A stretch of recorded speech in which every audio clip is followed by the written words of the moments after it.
Tēnā koutou katoa, we're here with Aidan Cooker, the first 15 coach of the Tauranga Boys College team. We're just going to ask him a few questions and get to know him and the team. Kei te pēhea koe, how are you? Oh, kei te pai. Kei te oro tonu, nā akuatanga o te kura, iena, rawi. Kua pēhea ngā whakaritenga a tīma mo te kēmu I tēnei rāhoroi. How has the team prepared for this weekend's game? He pai tā mātou whakahara tau I te a te tūrei. No, we've prepared really well. We've just had the one training so far. Yeah, boys are pretty locked in. I think they're pretty focused at the moment. Kia ha ngā tikanga o te tākoro whutuporo kia koe? Why did you decide to play rugby? Just growing up with it, I grew up playing footy around Tauranga. I played for Te Puna.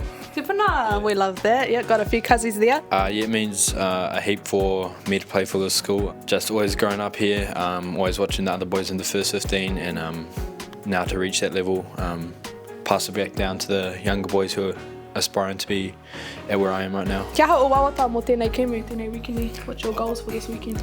More to team up, so we just try to stay connected, and then kind of got our goals set by our captains, our coaches, and then we'll just go from there. Hea ha ngā āhuatanga matua e arotahi ana koutou I tēnei prakati? Like, what are your main focuses or key aspects for this training? Well, we're still trying to build on our game plan and at the same time, just trying to get the boys to enjoy themselves and have fun while they're out there. Yeah, that's the main thing, eh? Always gotta have fun. Hea ha te tikanga o tēnei tūranga hei kaioko mo tēnei tīma kia koe. What does this role mean to you?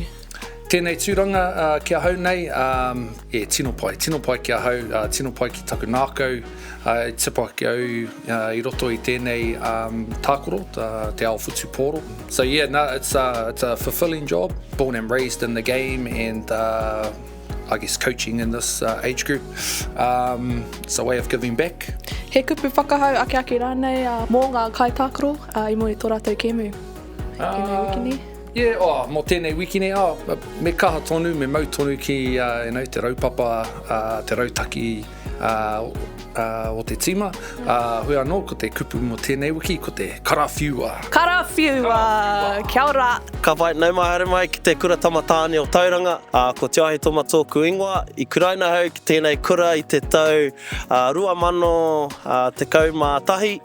Ōku mahi ki konei, tuatahi, he kaiako I roto I te rōpū o Aronui.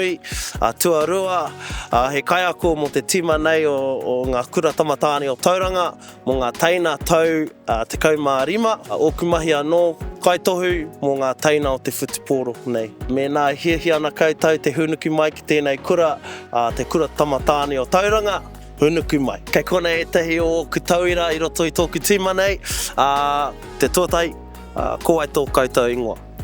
Kia ora, ko tamahai tōku ingoa. Ko Hone Rolliston tōku ingoa. Ko ai te tama matatau o te tima nei. Ko Nathan Theron. Ko Kia ora whakaro, ko Riley Grayson. Ko ai te rangatira, who's the chief of this team?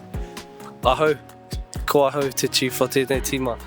Ko tō mātou, ko Cullen Vickers. He aha te whāinga matua mo tēnei tima. Kia ora nei whakaro, kia wini te tōnamana I te mutunga o tēnei tau.